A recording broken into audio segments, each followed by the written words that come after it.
Genèse.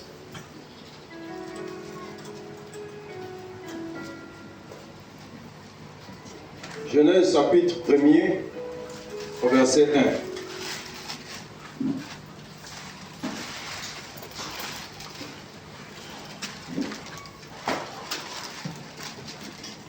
Au commencement était la parole. Au commencement, Dieu créa les cieux et la terre. Amen. Amen. On peut se rasseoir. Jean chapitre 1er. Au commencement était la parole. La parole était avec Dieu. La parole était Dieu. Elle était au commencement avec Dieu. Tout ce qui a été fait par elle. Rien de ce qui a été fait n'a été fait sans elle. La parole. Au verset 2 de Genèse 1er, et l'Esprit de Dieu se mouvait à la surface des eaux. Au verset 26 de Genèse 1er, faisons l'homme à notre image et à notre ressemblance. Amen. Amen. Écoutez. Dans certaines Bibles, le premier verset du premier chapitre de Genèse, il est écrit « Au commencement, Elohim créa ». Or, Elohim est un mot au pluriel. Et le singulier d'Elohim, c'est Elohi. Or, Elohim est un mot pluriel qui rassemble Dieu le Père, Dieu le Fils, Dieu le Saint-Esprit. Amen. Il faut comprendre que dans la Bible, on ne nous parle pas de la Trinité. Ça n'existe pas. Mais la forme plurielle d'Elohim est celle qui amène une certaine révélation de la Trinité. Le Père, le Fils et le Saint-Esprit. Alors, l'Ancien Testament est considéré comme étant l'œuvre du Père. Le Nouveau est considéré comme étant l'œuvre du Fils. Maintenant, lorsque tu prends l'ascension de Jésus et lorsque les disciples ont reçu le Saint-Esprit, jusqu'à notre temps aujourd'hui, là, on est dans l'ère du Saint-Esprit. Amen. Amen. Et la Pentecôte, c'est le règne de l'Esprit. Et c'est de ça que l'on va discuter ce soir. Le Saint-Esprit.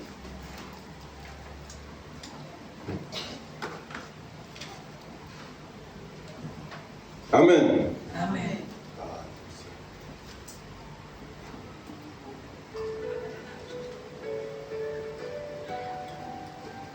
Nous allons ouvrir nos Bibles dans Philippiens. Non, donne-moi mon téléphone.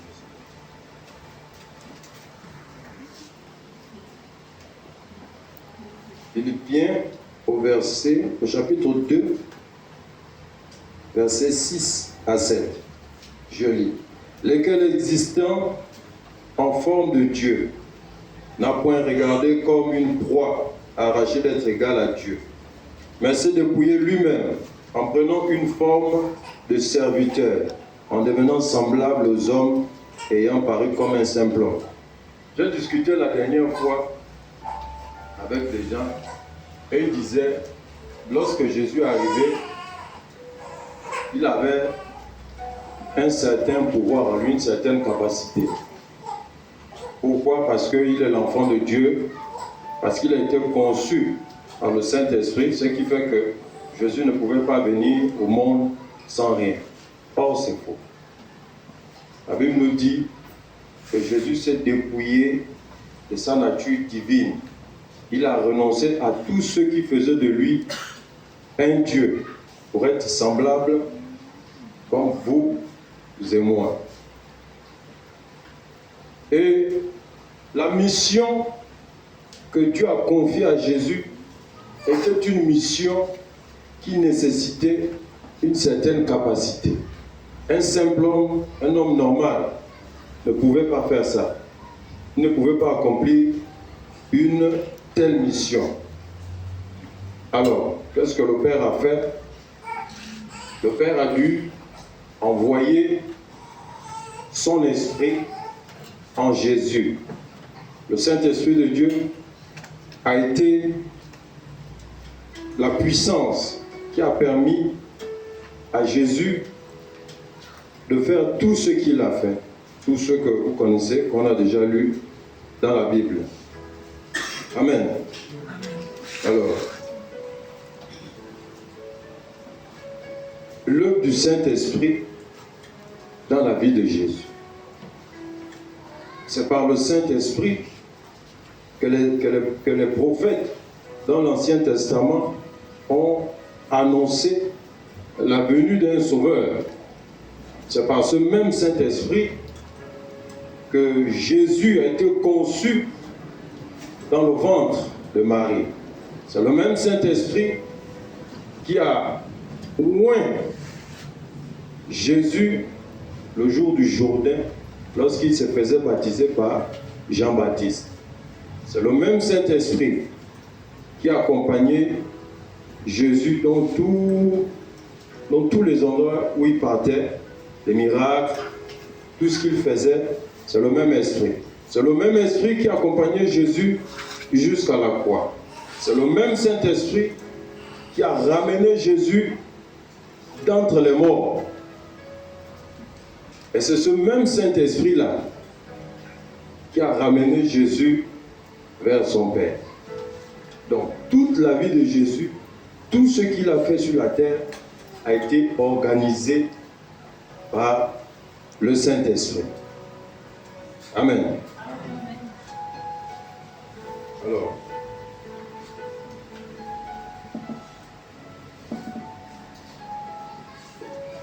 Corinthiens. 1 Corinthiens 5.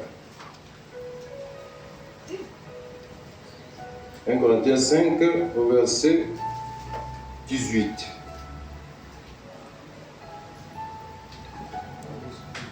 Ah non, il n'y a pas de verset 18.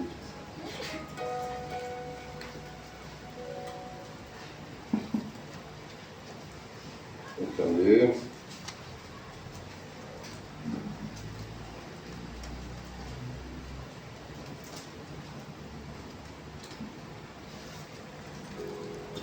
Corinthiens 5, 18. Et tout cela vient de Dieu, qui nous a réconciliés avec lui par Christ et qui nous a donné le ministère de la réconciliation. La mission pour laquelle Jésus a été envoyé était de réconcilier les hommes à Dieu. Jean 12, 32 nous dit, c'est Jésus lui-même qui parle, et lorsque j'aurai été élevé, j'attirerai tous les hommes à moi. Pourquoi? Parce que dans Genèse 3, Genèse chapitre 3, qui nous parle de la chute de l'homme, lorsque Satan discute avec Ève, il dit à Ève, est-ce que Dieu a dit de ne pas manger ce fruit-là? Ève dit, oui, Dieu a dit de ne pas manger le fruit. Parce que le jour où on va manger ce fruit, on va mourir. Satan dit à Ève, comme je vous ai dit dimanche, le calomniateur, il dit à Ève, non, vous n'allez pas mourir, au contraire, vos yeux vont s'ouvrir et vous allez avoir la connaissance du bien et du mal. Chose qui est vraie, parce qu'au verset 23, Dieu dit que oui, maintenant l'homme est comme nous, il a la connaissance du bien et du mal. Or, ce que Satan a omis de dire à Ève, c'est qu'en faisant cet acte-là, en commettant le péché, l'homme devait être dissocié avec Dieu. Donc, le péché a mis une séparation entre Dieu et l'homme. Et c'est pourquoi le Seigneur Jésus est venu dans ce monde pour nous réconcilier avec Dieu. Amen. Or, le problème est que quand Jésus quitte son Père, donc le royaume des cieux, pour venir sur la terre, il n'a aucun pouvoir, aucune capacité. Cette capacité, Dieu lui-même savait que son Fils était dans l'incapacité de faire cette mission, alors lui a donné le Saint-Esprit. Amen.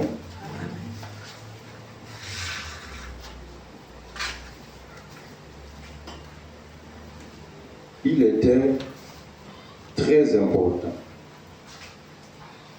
une importance capitale, que le Saint-Esprit vienne dans la vie de Jésus. Et cette même importance-là que le Saint-Esprit avait dans la vie de Jésus, c'est la même dans nos vies aujourd'hui. Amen. Le Saint-Esprit a été très nécessaire dans la vie de Jésus. Et nous tous les êtres humains, ont besoin du Saint-Esprit pour faire la mission que Dieu a confiée aux hommes. Amen. Amen. Acte 1. Acte 1, 8. On va continuer.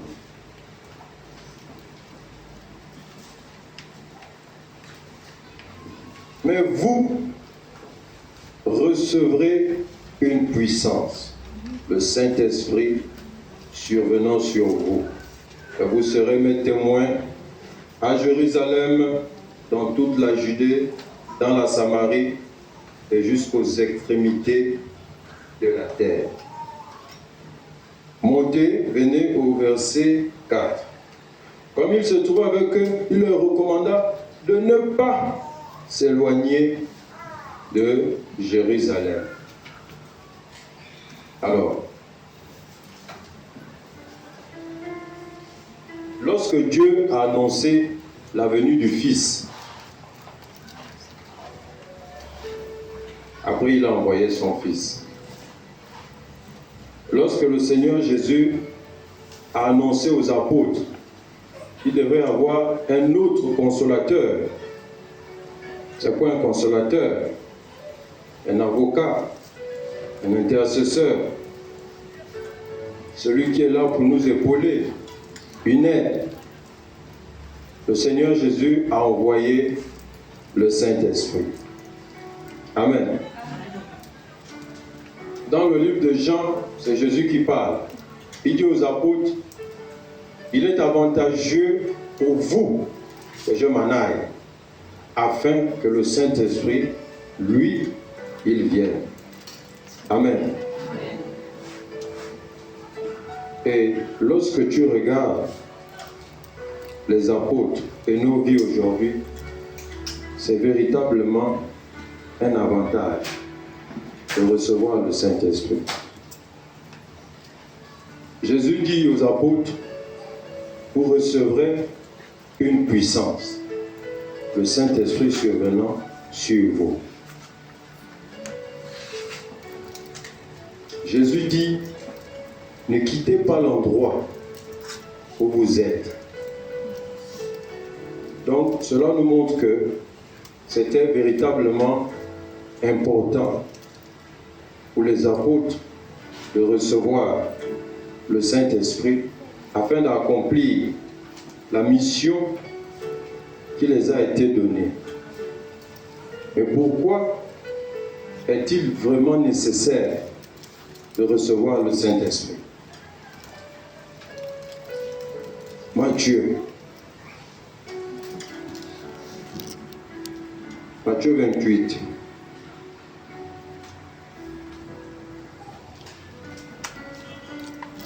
Matthieu 28, 19.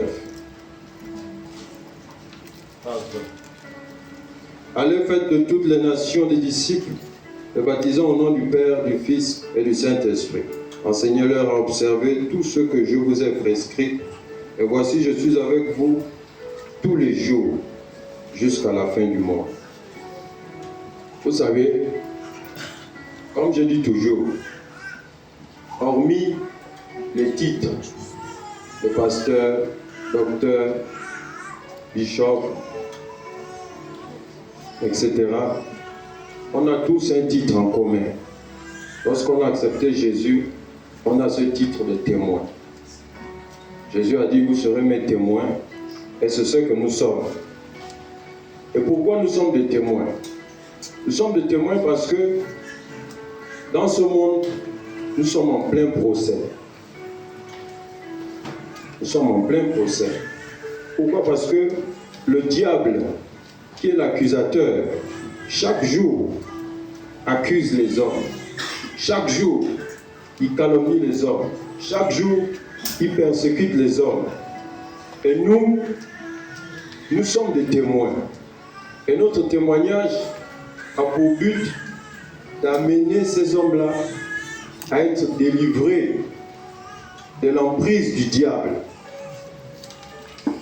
Et nous devons témoigner pourquoi?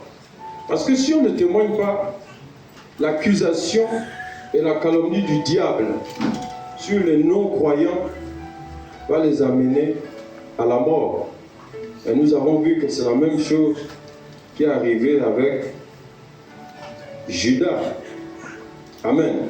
Or, nous, on a le message du salut qui dit que Christ a payé les péchés de tous les êtres humains, que ce soit les bons comme les mauvais. Amen. Voilà pourquoi nous sommes des témoins. Et il est important de témoigner.